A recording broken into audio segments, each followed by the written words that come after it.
Welcome to the first Mentorship Monday. Thank you all for joining me today. Andrew with Vath Publishing is actually having a little bit of technical difficulty, so he's going to be running a few minutes late. But hopefully he'll be joining us soon. And Anne Marie, if you could kind of work on that for us, please, behind the scenes. But because I want to value everybody's time, I want to get started. Again, thank you for joining us today. We're going to be talking about navigating flight school, and just give you a little bit of background on me. My name is Brandon Martini. I'm the COO and co-founder of Stratus Financial. I used to actually own flight schools in Southern California, and I sold them last year. But I'm also a commercially rated pilot, CFII, and I'm also an MEI, so I can speak pilot. I'm not the financial head at Stratus. I am the chief pilot, if you want to explain it that way. So again, welcome, and let's get started. Like I said, I'm Brandon. Andrew will be joining us shortly. He's having some technical difficulties. Hopefully he'll be on soon. But he's co-owner of Vath Publishing, and they're a sponsor of Stratus Financial. Also, if you have questions, make sure you put them in the chat. We will be answering all of the questions kind of at the end, and so please let us know. I'm happy to help answer anything. So why are we doing Mentorship Monday? What is it, first off? Every month we're going to be putting out this webinar, and we're going to be doing a new mentorship topic. And that's why this month is navigating flight school. We think that's a really big, important topic for everybody to really know, especially when you're becoming a pilot. It's not easy. I wish I knew a lot more things that I know now when I was first starting. Like what does the average person actually take to solo, or when will I get my private pilot certificate or my instrument rating, and what are going to be some of the struggles that I have navigating flight school, of course. And Andrew, welcome. We just got started, and welcome to the webinar, Andrew. Andrew, if you want to give a kind of a little update on who you are and a little bit about Vath Publishing.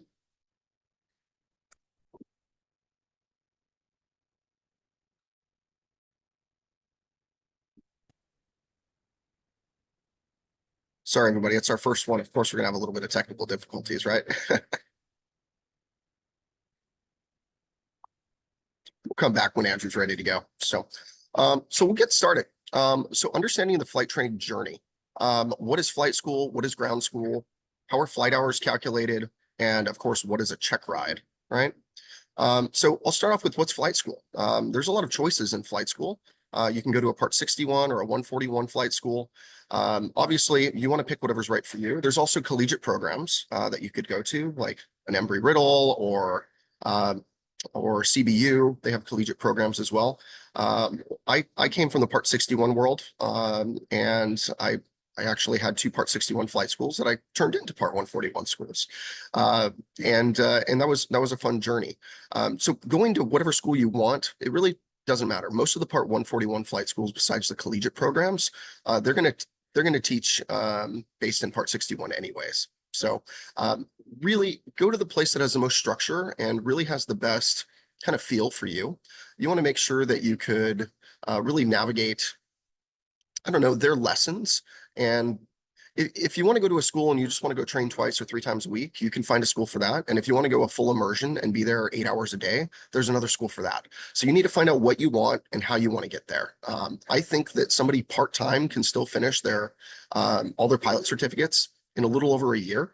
And if you're doing full-time, you should be able to do it in less than a year. So it's definitely possible. Ground school. What is ground school? And ground school is a place where you can either go online and do ground school, for example. And if you hear a little bit of background noise, I apologize. I'm actually going to King Ground School's event on a cruise ship. So I'm actually doing this from the hotel today before we depart on that fun King Ground School event. So you can go to an online ground school such as King or other ones that are out there. You can also do in-person ground school, which I'm really a big fan of. I think that you should do both. Really, you should go online and do ground school online and then supplement that with in-person ground school. Now, obviously, depending on what school you go to, and if you go to a 141 school or a collegiate program, it's going to be mandatory that you have to go to ground school in person. So, and Andrew, I think you might have got your technical difficulties taken care of. Yeah, sorry, Brandon. Thanks everybody for having me. Thank you, Stratus, for having me today. Apologize, everybody. I'm late. I'm Andrew Ross. I'm a first officer on the 787 out of Chicago for a major airline, and I own Vath Publishing with a couple other of my pilot friends, and we've written the airline transition manual, and we do a bunch of these types of things. So we're honored for Brandon and Stratus Financial to have us today. So I want to thank everybody for being here, especially our veterans on this Veterans Day too. I apologize if I'm over covering some things that have already happened. I missed out a little bit on that. I'm drinking out of my RTAG mug for everybody who's familiar with the Veteran Aviation Charity. So anyway, I'll let you keep back at it, Brandon. But I am good to go here. Sounds great. Well, thanks so much, Andrew. So happy to have you here today. I know you're going to give a lot of insight, especially to the airlines for a lot of the people that are here. I mean, obviously the first thing is flight school and ground school, and then eventually that's the goal. Want to get over to those airlines. So, what are flight hours, by the way, and kind of how are they calculated? Which is really an interesting question. Flight hours typically are calculated from, and it really depends on who you talk to. If you talk to some older pilots, they're like, once your wheels leave the ground. But most of the time, you can calculate it based on when that Hobbs meter starts. So as soon as you turn on that engine and you've got oil pressure going to that Hobbs meter and power, and that Hobbs meter is moving, you can count that as your total flight time.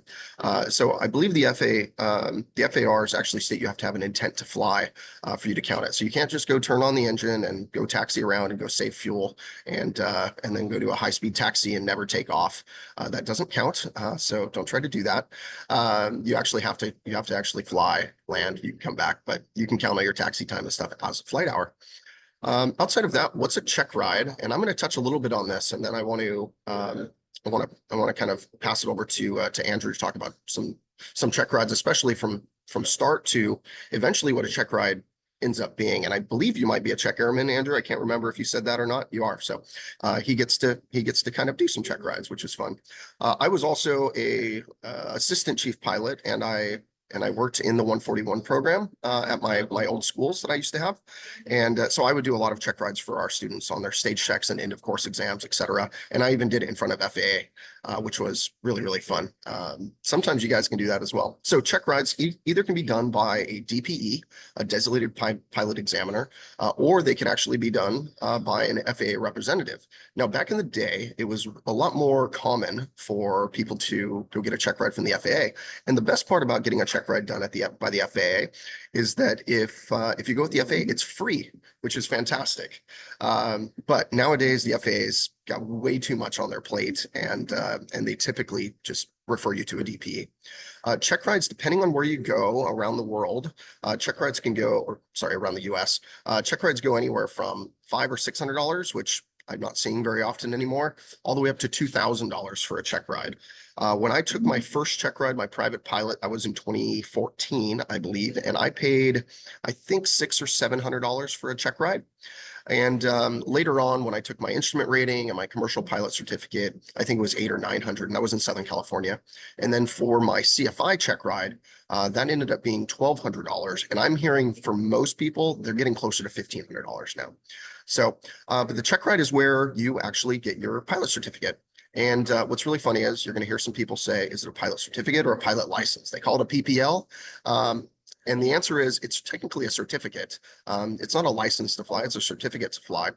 But if you go on the FAA's website, it's really kind of funny because they use pilot license and pilot certificate kind of interchangeably on the FAA's website, which is really interesting. So, but the check ride is something you're gonna have to go through every time that you get a new rating or certificate. I've taken, I don't know, 8 or 9 of them so far. I have it's probably the most stressful experience you're going to have when learning to fly. And the really best thing you can do is don't overthink it. You're going to be hanging out with another pilot who loves flying just as much as you do. And the only thing is they know a lot more about flying than you. And they know that, you know that. You don't have to be perfect. You just have to be proficient, right? You just have to pass that ACS standards. And I think they got rid of the PTS standards for everything now. I would have to double check if the PTS is still around for the CFI. I think that just changed last year. But yeah. So Andrew, I'd love to kind of hear a little bit about what a check ride's like once you graduate to the airlines. And yeah, please go for it. Absolutely. I do want to hit a couple of things that you had actually mentioned already and back you up. The ground school, you mentioned that it's important for you to sort of go out and expand out of just the one ground school. So if you're at a flight school, they'll have their required ground school that you have to complete depending on the instructor, depending on their level of engagement with the student body, depending on class size. That can be a very formal or very informal process that you go through, and the importance of expanding your knowledge pool, I would say. And that's what Brandon was trying to say is, well, don't just, go grab the King schools, grab the ASA ground schools and prepware, grab all these other resources, because just you get this teacher who's been teaching this course for quite a while in most cases, or maybe they haven't been teaching this course ever, and they wind up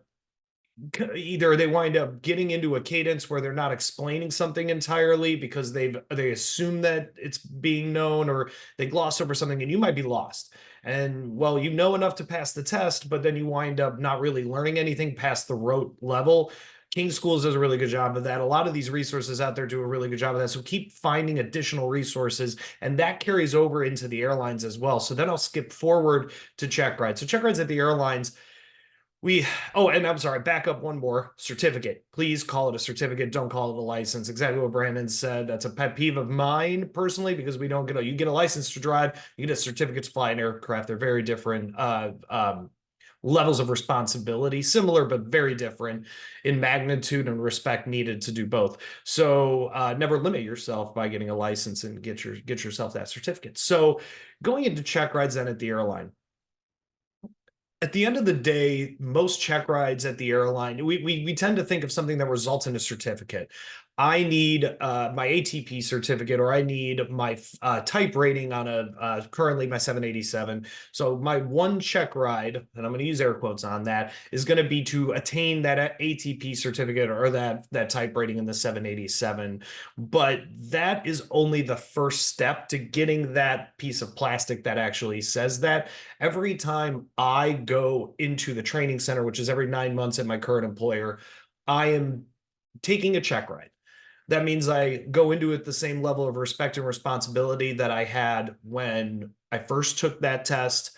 I study as much as I can going into that test, and then I make sure that I haven't lost any of that knowledge. That's what that studying, of course, does, but I'm making sure that I haven't lost any of that knowledge and helping to make sure that I can pass the test I passed the first time every single time I go into that training center. So what does that check ride look at the training center? There's two different types of check rides that we can I'm going to do the air quotes a lot here, so I apologize. I'll try to call it out if you're listening on a podcast.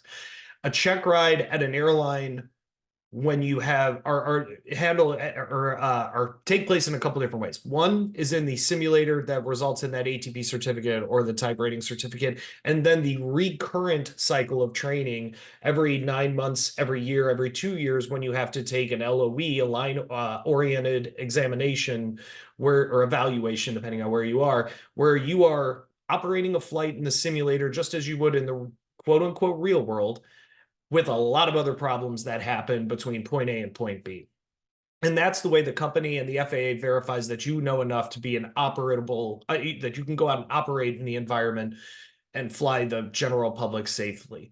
That's the most common check ride that you will hear about, but the other less common check ride is called the line check. And the line check happens in the quote unquote real world. It's on a real flight with real people from point A to point B. And there is a check airman, which is what I did in my previous role at another airline, where you sit in the flight deck. You have a captain and a first officer, or another captain and a captain, depending on if there's training occurring, because we check our check airmen too, and check airwomen.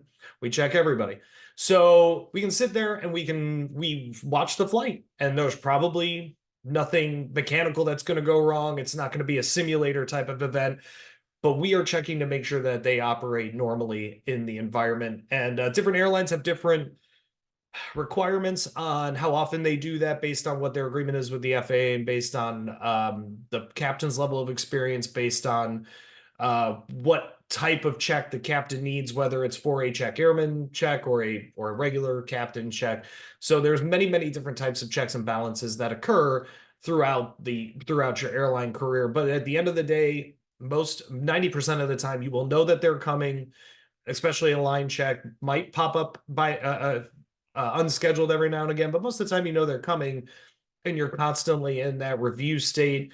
And when we talk about the big items, we talk about memory items and limitations. When we get to an airline, those are the things that you must know cold. Memory items, not all of them, they're usually about 250, 300 memory items that you need. You're required to have a working knowledge of all of them, but there are always mandatory limitations and mandatory memory items that you need to know cold every single day you go out and do your job. And most of us are studying those all the time. And then you have to, of course, have an operational knowledge of how the airline works, and you have to understand the limitations and the requirements imposed by the airline and its operations manual. So there's a whole lot going on, but the good news is that a lot of that you get to review every day because it's part of your job. It's part of the things you need to know to operate safely. So you're always reviewing them.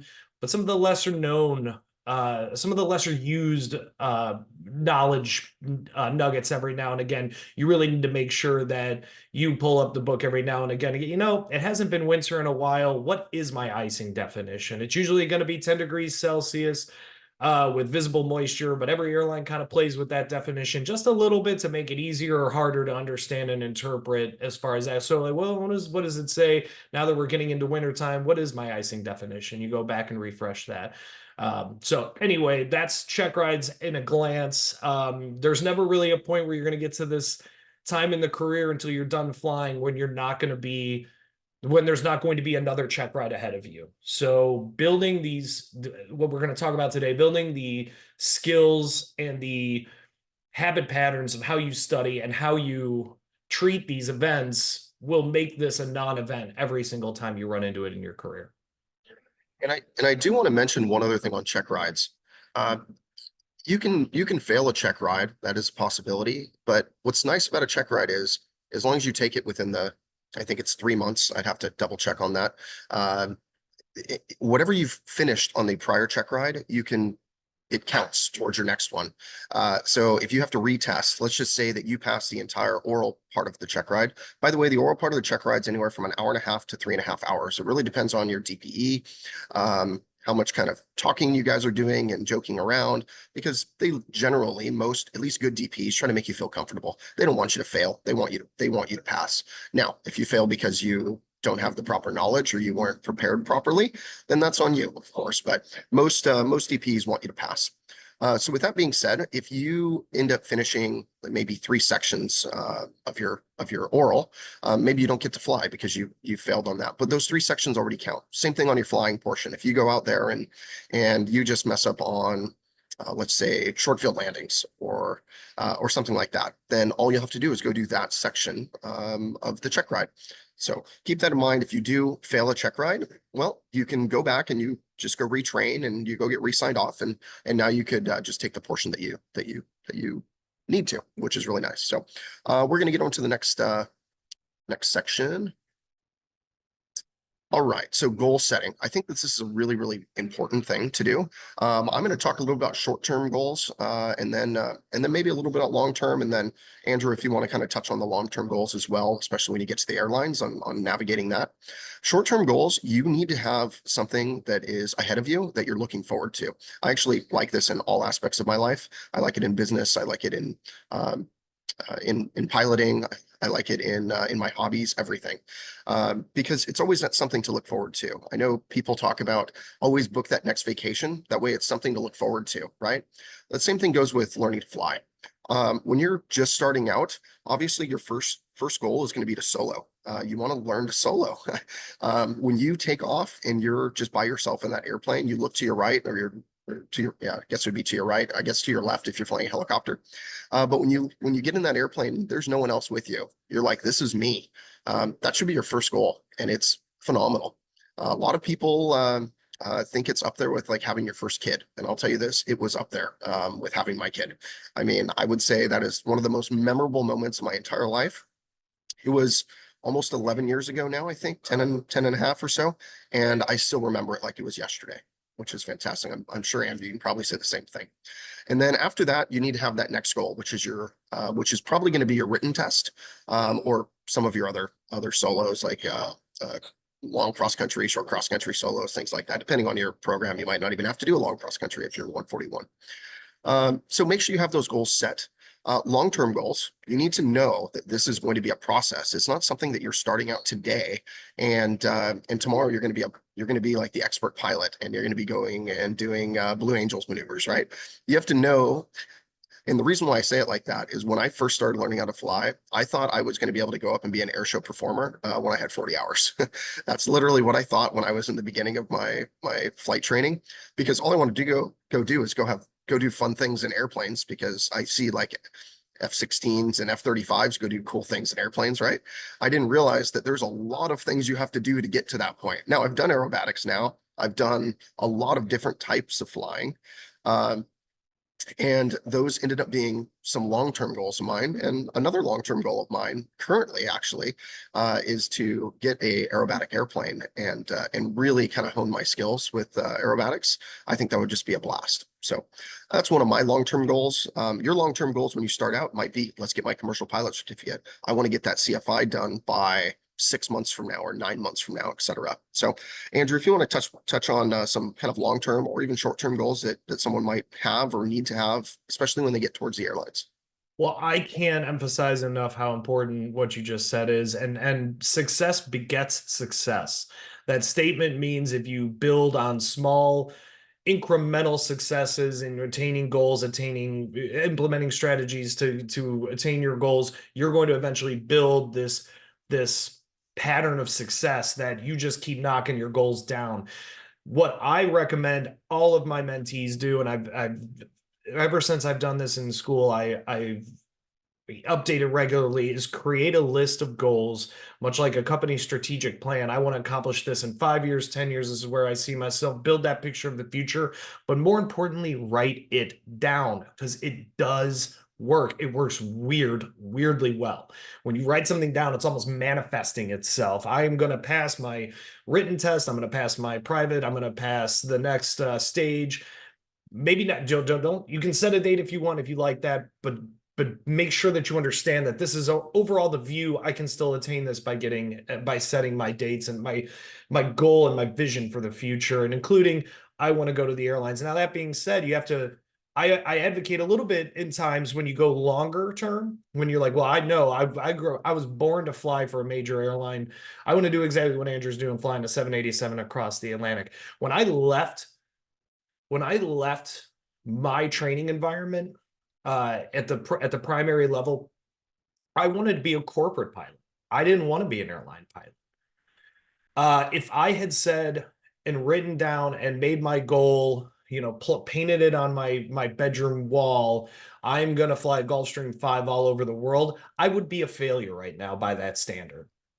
That being said, I'm clearly not failing in wanting to be a pilot, in obtaining I'm not a world traveler on a Gulfstream, but I am a world traveler on a 787. So make sure when you do set your longer term goals, you're understanding what's truly deep down in you want. And don't get so specific that you paint yourself a failure when you're going to just adjust how your career goes. So when you're talking long-term goals, you have room to be a little bit more broad, but make sure that you're still writing them down. Short-term goals can be anywhere from what you're getting done that day to getting done in the next 3 months, 6 months. So we're talking about every day. In fact, I'll even show you right now as I'm dropping my pen on the floor. This is my short-term goal list for today. This is what I got to do today. That's my short-term goals. And that's going to help build that momentum of success to get to your long-term goals. Very well said, Andrew. Thank you so much for that. And for example, you can also have a specific airplane that you want to learn to fly on, which is I want to get a type rating on the PBY Catalina, by the way. And if you don't know what that is, you should go check it out. I do have one type rating, by the way. I have an SIC type and a Grumman Albatross. And if you don't know what a Grumman albatross is, you should go look it up as soon as the webinar is over. Go look it. It's one of the most cool airplanes I've ever flown. It does fly slow, and it's like flying this 30,000-pound bus in the air, but it does land on water, and it is an absolute blast. And if you've ever watched the cartoon Tailspin, it kind of reminds me of the one in Tailspin. I just wish that I could go like surf the clouds like the guy did in the back of it. That would be so cool. So, so short-term goals and long-term goals are really important for all those reasons. Something we want to touch on is avoiding washing out of a flight program and burnout, etc. It's really, really hard to become a pilot. I want to say it's easy, but it's not. It takes a lot of effort on your part. If you think you're just going to go get in the airplane and you're going to magically learn how to fly, it's not going to happen. You need to put in the effort. Honestly, I thought it was going to be super easy for me. I'm a pretty technical guy. I can do things fairly easily when it comes to like riding motorcycles and quads and now airplanes. But overall, it's not going to be a road that is just like with success straight up, right? Just like most things, you're going to have some rockiness throughout the entire life of becoming a pilot. The first thing is recognize some signs. If you feel like you need a break from something, go take the break. I know there's a lot of schools out there that actually push people to do like 2-hour flight lessons in the beginning. And I'm against that wholeheartedly. I think that if you are mentally done at 0.3 or 0.6 or whatever it is, be done. Nothing you do more that day is going to do anything except for pad the pocket of the flight school or pad the hours of your flight instructor who wants to go to an airline. There's no reason to do that. So if you're ever in a flight and you're like, I can't do this anymore, like my brain is shutting down, that is you can do the I'm safe checklist, and I guarantee one of that S in there is from stress. You're stressed. Make sure that you cut that out, right? Tell your instructor, I'm done for the day and we're landing. And if they tell you no, you should fire that instructor. And if the school yells at you, fire the school. And I would even tell that to any of my flight school partners. Like if you ever did that to one of our students at Stratus, I would not be happy with it. I would cut off funding for your school, essentially. And I feel really strongly about that. Obviously, I wouldn't even say that out loud if I didn't, because I want to create safe pilots. And burning out and not using your I'm safe checklist is not a good thing, right? So besides that, there's a lot of times where you're going to ask yourself this question: is this right for me? Should I even do this anymore? This is so difficult, I want to quit.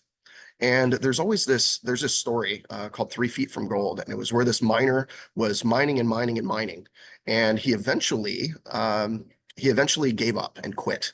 And somebody else came in, bought his mine from him, changed direction just 10 degrees down, and in 3 feet, he hit gold. Now, the moral of that whole story is whenever you feel like you're about to give up, you're probably really close to a major breakthrough. And you might be 3 feet from gold, and that gold can be your check ride. It could be your first solo. It could be taking your friends and family up for the very first time, which is absolutely exhilarating. It could be lots of things. So make sure that you recognize if you're having trouble, just take a short break. And when I say short break, it doesn't mean take a month off of flying. It means take a couple days off or a day or two. That's really it. By the way, if you take a month off of flying, you're going to be going back and relearning all the things that you learned in the last 2-3 lessons. And that kind of dovetails into time management, right? So you want to manage your time efficiently and effectively. You want to make sure that you are coming to your flight lesson prepared. All the schools that Stratus partners with, they have a syllabus that they use. Make sure that you know what syllabus lesson you're on, and make sure that your instructor has briefed you on that next lesson, hopefully at the end of your last one, right? They should have given you a great debriefing, told you what you did well, what you did wrong, and then maybe what you did well again, so you have that nice compliment sandwich. So you can go back home and you can really think on that and reflect on it. And then also telling you what you're going to be doing on that next flight lesson or ground lesson for that matter. So make sure that you come prepared, know exactly what you're going to be doing. And obviously, if you're reading things in a book on slow flight and stalls, maybe you have a lot of questions, and that's normal. So make sure you ask those questions right before your flight on your briefing, which most flight schools should do. And if they're not, you should be asking for a briefing. I don't care if they charge you 0.3 every single time. It's worth the money. Trust me, you spending 0.3 of ground time on the ground, which is, I don't know, most people are like $60 an hour now. If you spend $20 on ground, imagine going up and spending like $300-400 on that flight hour with the instruction. And now you're spending like half the time trying to learn what you could have learned on the ground for $20. If you think about it that way, it's really beneficial, right? So make sure you do that. Um, Outside of that, make sure that you are not rushing from one place to another.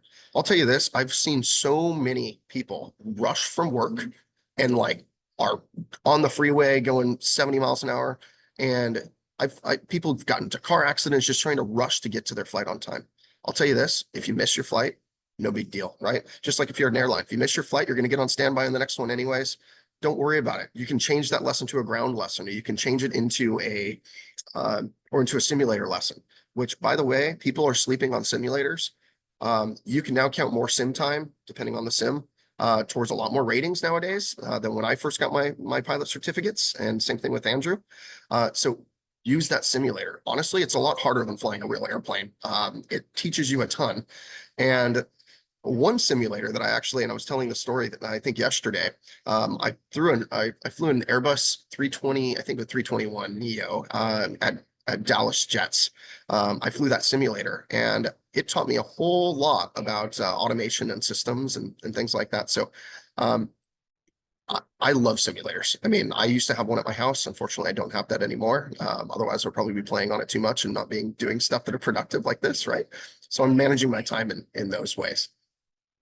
Outside of that, mental and physical health. That one's a big one. Mental health. I've seen people walk into a flight school. They sit out there and they've got health. I had one guy in particular. He came in and he was telling me how much he wanted his family to respect him and he wanted to do something really great with his life. And I could just tell he was not mentally available. And this was one of the first weeks that I started my flight school up back in 2016. And I needed the money. I needed to put people in that airplane at that time, right? And I had to say, this guy is not safe. And I actually had to report him for wanting to get on an aircraft. And I reported him to the FAA and the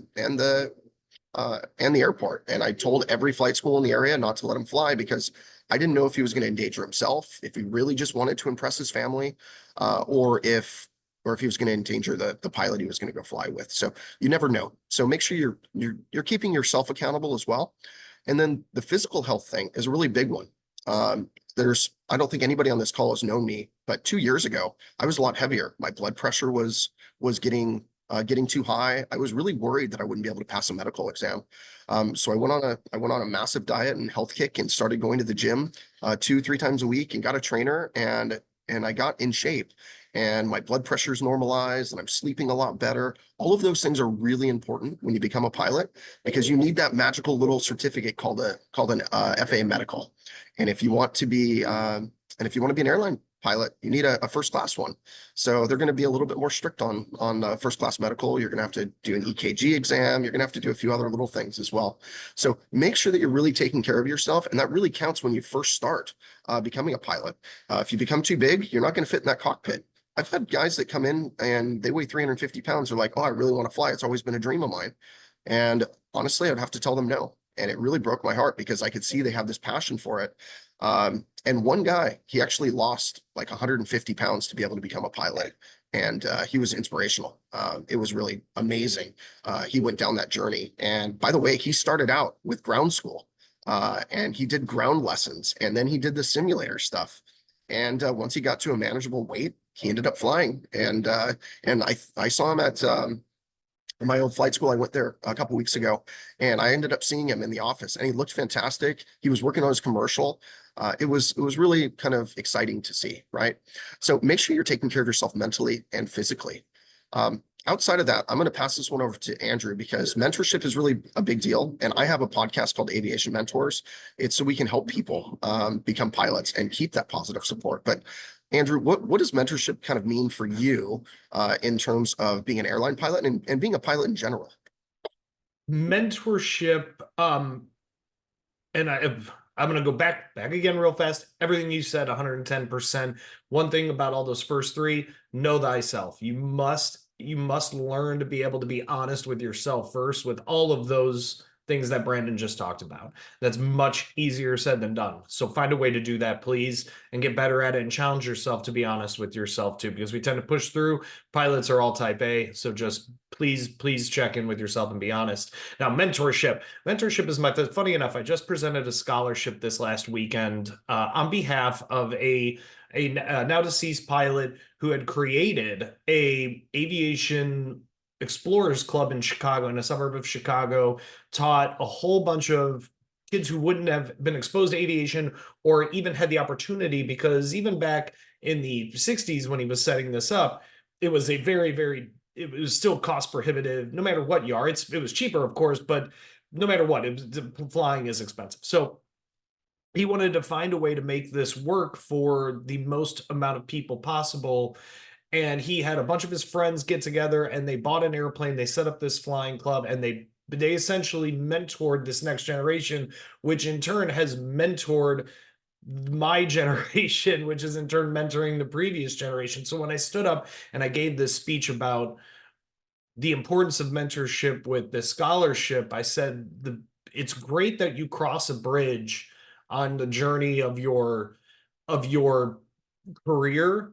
It's far more important for everybody, your family, the traveling public, the industry, and our wonderful crazy career that we're choosing, to make sure that bridge behind you is stronger than the one you've crossed, and that has to be done by you.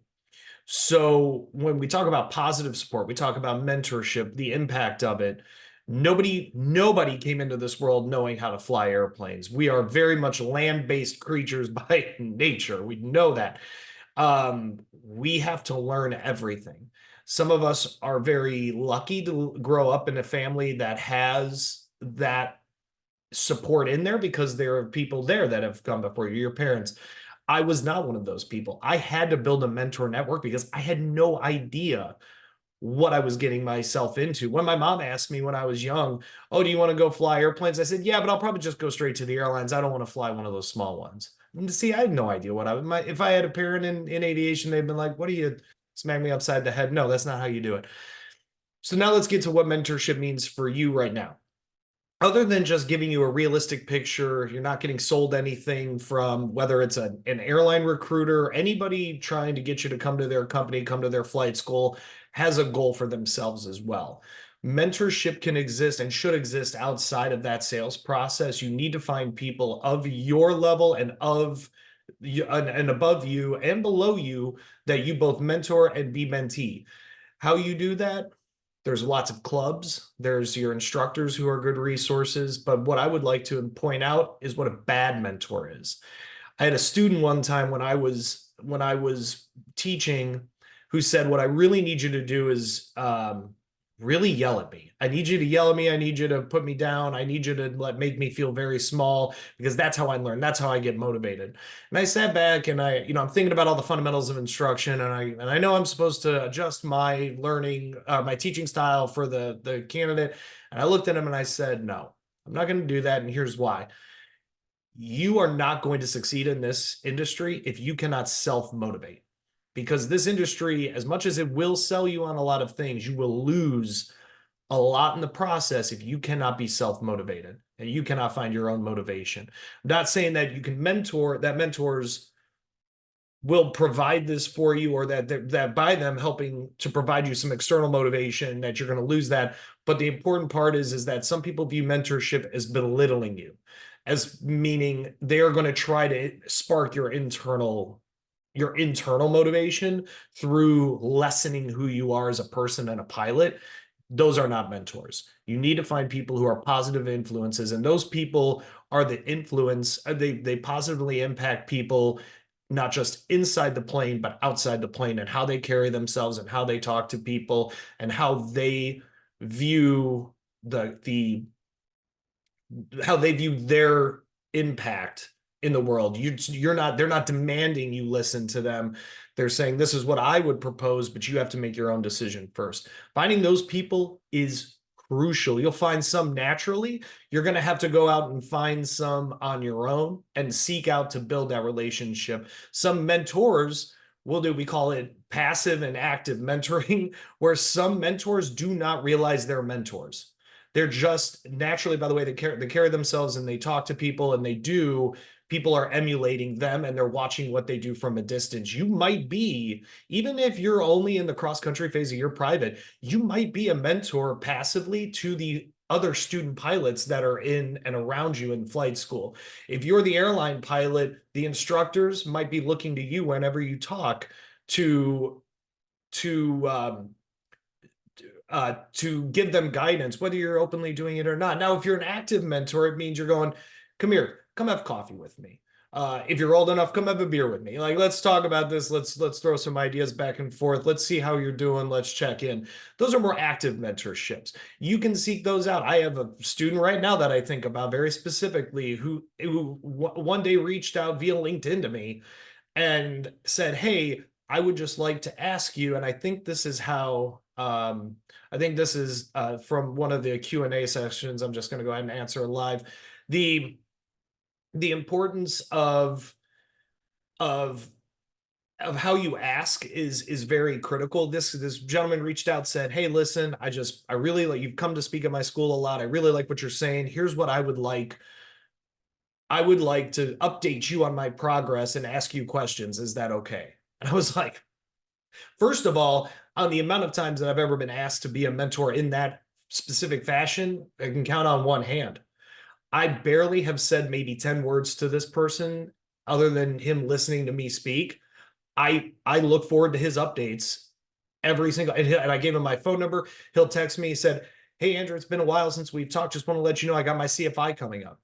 I feel ready for it. I feel good. Any question or any recommendations you have going into the CFI?" I said, "Wow, that's really incredible." And then I gave him a bunch of information that I found helpful in managing my stress levels going into that check ride. Um, so the question for those who can't see this from the chat is, how do I approach a potential mentor? What actual role should they play in my flight school journey?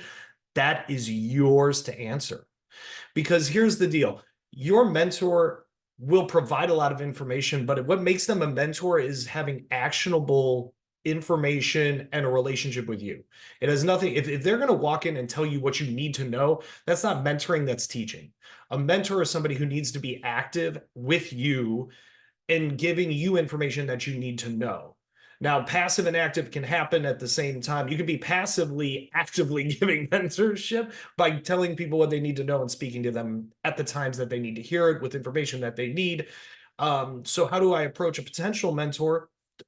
That way say, I've heard you speak, I've heard you talk. I know I've heard great things about how you're flying and how your training's progressing. Do you mind if we exchange phone numbers? I have some questions every now and again that I feel embarrassed to ask my parents, ask my flight instructor, ask the owner of the flight school. Can I rely on you to be that confidant? Maybe what you need is not flight related. Maybe what you need is this stress, recognizing burnout, how you do time management, physical and mental health. And you see somebody else at the school, anybody that has this locked up and you know it, reach out to them. Mentorship only works if that flow of information is relevant to you. So you need to this goes back to getting in touch with yourself and knowing what you need and being honest with yourself about what you need, and then going to seek out that resource in a mentor. Mentors may not always stay. It doesn't mean you don't have to continue being friends with them, but you may one day you may just stop asking questions about what you were asking questions, and now it's just a normal checkup. That's okay too. We fully expect that, right? Mentorship is about what you need in the moment and throughout your career. Some mentors you're going to keep for a very long time. Some mentors you're going to keep for a course. So Yeah, I would echo everything you just said. And I still have a mentor. Yeah, there's planes that I want to learn to fly that I haven't had the opportunity to. And one of my mentors' name is Mark. He actually is he was a DPE, and every time I have some questions on I don't know, we'll go into his office. He's got the most beautiful office ever in his FBO. He owns an FBO as well, and we'll go in there and we'll do a typical pilot crazy thing or CFI thing. CFIs love to get together and debate regulations. And it's really weird. And if you're going to flight school, I'm sure you'll be in the hallways and there'll be CFIs debating some regulation And my favorite one to ask, and you should go ask your CFI this, where where does echo end at? And that's a really funny one. And I want to say it ends in outer space. And then you can go look up what the definition of outer space is. And then it gets down a whole, like, by the way, I have like a 30-page document that I've created on this, and I can probably send it out, but it's pretty funny. And that's just something really kind of stupid that you start learning about. But you start talking to these other CFIs or mentors about these debatable regulations, and you end up learning a lot for time. So, and outside of just the mentorship part, I want to also mention you shouldn't just go for mentors, you should go for connections. Go meet the people that you want to emulate. So if you want to go be a somebody who goes and flies the firefighting aircraft, the scoopers, go hang out with the scooper pilots, right? They're the ones who know how to get there.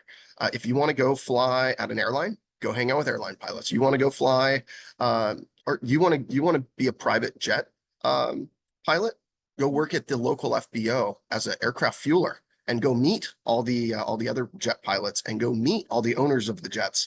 Like those are the types of things that people sleep on and don't do. But if you want to have a certain job, you need to put yourself in that position so you could get it, right? So go make friends with all those people. And it might not just be mentorship, it might be new friendship. Honestly, most of my friends are actually all of my friends now are either business people or pilots. Like I don't almost hang out with anybody else anymore because that's my circle. Those who I wanted to network with, and that's who I wanted that positive support from. So keep that in mind. And we've kind of touched on some of these already, but kind of ensuring that you're successful in flight school. And I know we're running low on time. I don't want to answer those questions, so I'm going to kind of rush through these last couple slides. But create some really effective study habits. Those are really important. So whenever I tell people if they just want to get a private pilot certificate, I tell everyone you need to study 15 to 30 minutes a day. And you need to fly 2 to 3 times a week. And if you do that, you will finish your pilot certificate in about 100 days, give or take, right?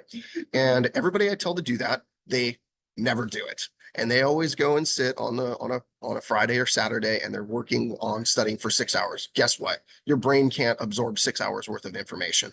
You need to do it on a consistent basis daily. Go just read. I actually hate reading. I mean, it's the one thing that I absolutely, it just bothers me. Like I feel like I can do so many other productive things at the same time. So I like listening to books on tape or watching videos and things like that. And so I found out what the effective study habit for me was. I either wanted to listen to audio tapes.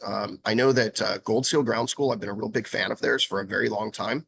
I'm good friends with Russ still now, and Stratus actually pays for their ground school, supplemental ground school.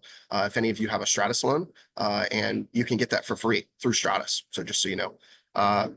So create those effective study habits. Another thing, if you have a Stratus loan that we actually pay for, is Shepherd Air. I know there's a lot of debate whether Shepherd Air is good or not, because it teaches rote memory. But I think that it really helps on those written tests. If you don't know what Shepherd Air is, you should go look at it. It's honestly, I learned a ton on using Shepherd Air. So I don't agree necessarily with the people who just say it's only rote memory. And Andrew may disagree with me on this. I don't know what your position on Shepherd Air is. No, he's like, it's okay. But do the effective habits and study daily. Shepherd Air, I know if you don't do that kind of over the course of like 5 or 7 days, it's not going to be very effective. So make sure if you are doing that, do it, set yourself up for success, right? So those study habits are really important. Be resilient in your learning. Don't give up. If you don't feel like doing it that day, still do it. It's just like, hey, I don't want to go to the gym today. Well, you know you should. So you should go, right? Just say yes.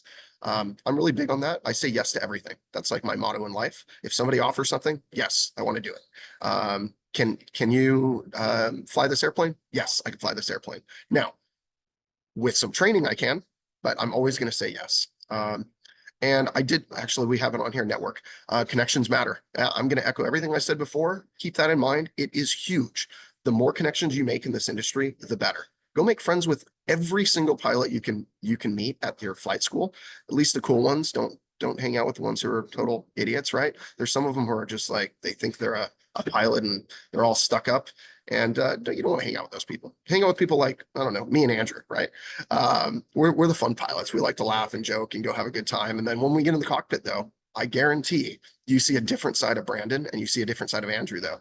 It's really funny. I've got Amanda actually behind me right here, and I took her flying, and she's used to me going funny, happy, go lucky, and then when I get in the cockpit, I'm like, we need to read this checklist. We're getting serious right now, and those are the things that that I change when I get into a cockpit. So make sure you do that. Andrew, I don't know if you want to touch for like 30 seconds or so on kind of networking connections for yourself. I will just as briefly as I can, but echo it. Connections absolutely matter, even just from knowing what you don't know. So always be inquisitive, and that will help a lot with building your network. Don't go in judgmental. Go in asking a lot of questions, and you're going to build your network very, very quickly. Absolutely. All right, so perfect. We're on the Q&A and we've got 8 minutes left. So let's see what we've got in the hopper. I see 3 questions. One of them we already got. I'll take this first one. And somebody anonymous said, you talked about check rides being kind of scary because they're really important. I don't want to fail. What are some things I can do to handle my nerves? And what are they looking for? First off, handle your nerves. Everybody walks into a check ride nervous. I would say, Andrew, I bet you used to walk into check rides a little bit nervous. I tell you, every time I've taken a check ride, I walk in nervous, right? It doesn't matter how well you know the DP or if you've done 5 check rides with them, you're going to be nervous, and it's okay. By the way, the DP knows you're nervous. So it's not a big surprise to them. They know you're scared. They know you're nervous. They know you're going to trip up on your words like I was doing at the beginning of this webinar because my technology wasn't working and people were being loud, right? It's going to happen. But at the end of it, you really know your stuff. You just have to show that you know your stuff. So, and by the way, a failure is it's not that big of a deal. And Andrew, I want to ask you a question on that in a second regarding failures in the airlines. And there's a lot of people that actually think if you fail a check ride, you can never become an airline pilot. And that's further from the truth. And Andrew will explain that in a second. We touched on that before the webinar, and I thought it was really important to tell people. So I'm glad somebody asked this question, so it reminded me about it. Other things you can do, don't be studying up until 5 minutes before your check ride. I don't even want you studying the night before your check ride. If you don't know it the night before your check ride, then you're probably not going to pass anyway. So, but it's normal to be nervous. And I'll tell you this, my CFI check ride was the most nerve-wracking check ride I've ever done in my life. And it ended up taking 8 hours on the ground in the oral. And then I ended up actually failing. It's the only check ride I failed. And I failed at the end of it. And you know why? Because I landed off the center line and I think it was like my short field landing or something wasn't great. And it was just, I was so exhausted from the day. But you know what? I felt so relieved that I got through the oral of that day. And I just looked at the positive. Like, how much of this check ride did I finish? I finished like 95% of it. I can come back in a week or two after I go just kind of get a little recheck with one of my CFI friends, and I can come back and I can finish it. So don't worry about that. It's normal to feel nervous. What are they looking for? They're looking for proficiency. They want to make sure you know what's in the ACS. So if you want to know what they're looking for exactly, go open up the ACS, private pilot ACS, instrument rating ACS, go look it up and just go through every single section in there. If there's anything in there that really trips you up, like really badly, then you're probably not ready for a check ride, right? Now, here's a reminder. Check rides are open book test. Now, you can't take your pilot's handbook of aeronautical knowledge, your PHAC, and like start reading verbatim on what a stall is, right? If you don't know the basic stuff, you're not going to pass. But it is an open book test. So if you get nervous and you forget about some certain regulation in Part 91, then you can open up your FAR, but you better know where it's at. Like if you're looking up something that should be in Part 91, you're looking in Part 61, that's not a good look on you, right? You got to know where to find the information. So keep that in mind. And I would love for you to kind of say, Andrew, if you can kind of take that question regarding failing check rides. Yeah, so failing check rides is absolutely not disqualifying at any airline in the United States. And to be very specific about that, do not hide it, own it, absolutely explain why you have failed, because most of the applications will ask you, you failed XYZ, why'd you fail? And I'll tell you, I failed at one check ride and one stage check. I failed my private and then an instrument stage check. The private pilot, it was ground based. It was a question. It was a bunch of things. I explained that. My instrument was also ground based. I failed something and I explained that. What you never, ever, ever do is blame the examiner. That is not acceptable. And you can fail one check ride and blame the examiner, and you will not get hired over somebody who failed 4 check rides but owned every single thing that they did and how they've learned. Now, that does get a little bit different the closer you get to being at an airline. So if you a lot of people do fail the CFI, that's okay. That's a normal one. But if you have failed private, instrument, commercial, CFI, multi, if you fail everything once, that's going to be a harder ladder to climb. It's not a no, it's just a harder. You must have a very, very, very good explanation for how this all went down. And it cannot, none of that can rest on your examiner. Whether it was the examiner's fault or not, you can't rest it on them. Fantastic. Thank you for that insight, Andrew. I know we're running down to the last 3 minutes, so I'm going to try to get through these questions real quick. I see that Tavis and Debbie both asked pretty much the same question. Does Stratus pay for Gold Seal Ground School and Shepherd Air? The answer is yes, we do. We'll pay for every version of Shepherd Air all the way up to your ATP. So if you would like that, all you have to do is reach out via email to the folks at Stratus, and it's lending@stratus.finance. And I believe we can probably send that out. Anne Marie, if you could write down Debbie's name, and we can get that sent over to Debbie, and then also to Tavis, because I know Tavis asked that same question. And then we can get that paid for. Sometimes the schools should know about it, but sometimes the schools just kind of forget about it. But yes, it is an available thing to you. So let's see. I think we can go one more question.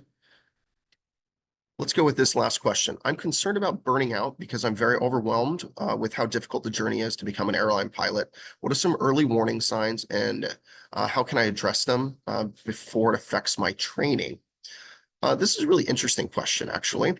If you are feeling overwhelmed, you need to take in anything in life, to be honest. You should just take a step back, assess the situation, find out why you're burning out. Are you burning out because you're trying to study 8 hours a day? When I just told you shouldn't do that because the cramming is not going to work. That's usually the reason, I've noticed.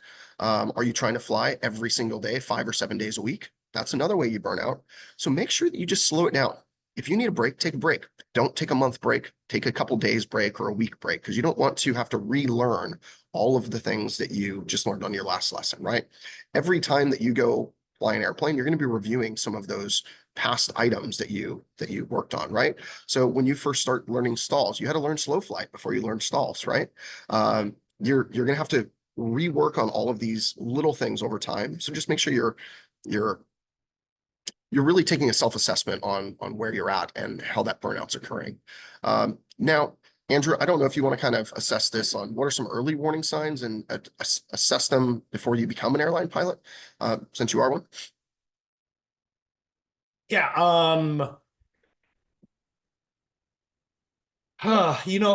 As much as I can keep saying, go back to the know thyself. What I had to do, so I never really challenged myself very much, and this is directly related to burnout, right? Just specifically that question. So I never really challenged myself that much before I started flying. What I did wind up doing is I realized when I was having when I was having bad performance, I had to go back and go, what did I feel like going in there? Pilots are somewhat superstitious by nature. I don't know why. But I had to go back and be like, well, why was I doing something wrong? And what I came to realize is there was a pattern leading up to my flying that I was establishing very little brain power. Just like a computer, our memory, we need to clear RAM. We need to get rid of stuff. We need to stop. And I realized what I needed to do is not fill my RAM at a very, very important moments. So I developed skills that I knew could brain dump, whether it's listening to a certain music like that I needed just to think about something different to like flush my brain. That turned out to be very important to me. Knowing how I disengage, knowing how I recharge my batteries, that was very, very, very critical for me to do. So, but again, that starts with being honest with yourself about how you do that. So I know we're kind of out of time. We're about a minute over. We're probably gonna go about 3 minutes over. So thanks so everybody for staying with us today. Hopefully you got a ton of information. And if you ever have any questions, we have our information on, I think, the next slide. But I want to let you know some places where you can get some information and resources that can really help you. We already mentioned the Gold Seal and Shepherd Air stuff. Another one's our newsletter. We'll be sending it to anybody who's already on our list. So if you got this email, you're probably on that list. We're going to be sending that out. I'd have to double check with Anne Marie or Leslie, but I think it's going to be once a month newsletter. So check that out. There's going to be a lot of information on it. The link for Mentorship Monday should also be in there. You should really enjoy it. There's some articles that I've written. There's also a student resource tab on the stratus.finance website. It's www.stratus.finance. Don't go to .com. We tried to buy the website. They still won't sell it to us, even though they don't use it. So it's www.stratus.finance. And there's a whole bunch of articles that I've written that are also on there as well. I know Andrew's published things as well online, so you make sure to look out for him. Our next webinar that we're going to be doing, and I'm not sure if I'm hosting or somebody else is at this point, but it's going to be December 9th. So make sure that you come and join us on December 9th. It's going to be on a new topic. I'm not sure what the topic is. I would have to ask our marketing team, but I guarantee it's going to be informational, and you definitely want to be there. Besides that, I am going to my shameless plug for my Aviation Mentors podcast. We have, I think, 200 episodes out now. We just went to video for season 2 about 2 or 3 months ago. So we're still catching up on YouTube. But if you want to listen to Aviation Mentors podcast, you can either listen to it on anywhere that podcasts are listened to, or you can watch it on YouTube for our newer episodes. So make sure you check that out. And I'll give it to Andrew for the airline transition manual, of course, and make sure you click that QR code. Yeah, my shameless plug for my book that I wrote with Richard and Yolanda will be joining, I believe, next time as well. Our book was written with this from the mentorship perspective. We were all union reps. We were all in various mentor roles, continue to be in various mentor roles, and it's about, again, that bridge. This book is nobody else published anything like it. It's about how you get to the airline. It's about how you succeed at the airline and have a wonderful airline career. Airlinetransition.org also has a lot of resources. We have a resource hub where we break out all the resources in our chapter into links that you can go to various different topics. Definitely go there. And yeah, like Brandon said, we've got articles published all over the internet at Airline Geeks and Aero Crew News and stuff like that. So wherever you see our names, please feel free to drop any questions and information for us. We're happy to answer it. We all monitor the inbox. So thank you again to Brandon and Stratus and Aviation Mentors, and it's been fun. Thanks so much, Andrew. And some kind of next steps and recap. We already kind of went through that, so I'll skip ahead. But you can reach us right here. You can reach me at brandon@aviationmentors.com. If you are looking to be a mentee, I'm happy to help provide some resources to you. I don't have much time nowadays, but if you ever have any questions, feel free and shoot me an email. That email address, brandon@aviationmentors.com, goes straight to my cell phone. So I'll normally get it and answer it. And if I don't, I can let my assistant know, and she'll get back to you right away as well. I know that some of the Aviation Mentor listeners send emails 1 or 2 times a week, and I try to get to all of the questions. And I'm really here as just a fellow pilot that wants to go fly with you guys. So I have to share the air with you. Andrew's got to share the air with you. We want you to be safe, competent, and amazing pilots. So I'm looking forward to you completing that journey and getting to experience the soaring that we all love. It's such a fantastic thing. So Andrew, if you want to close it up. Brandon, thank you again for having me. Absolutely everything you just said. It's our career. It's our families in the back of the plane with you. No matter if it's in business, corporate, or you're saving our house from being engulfed by flames. Brandon mentioned firefighting. That's an awesome career to go into, by the way. Keep building the bridge behind you, no matter what part of your journey you're on. It's important to keep building it. Absolutely. Well, thank you everybody for joining us again. And we're looking forward to seeing you in the next one. Thanks again. Take care. Bye-bye.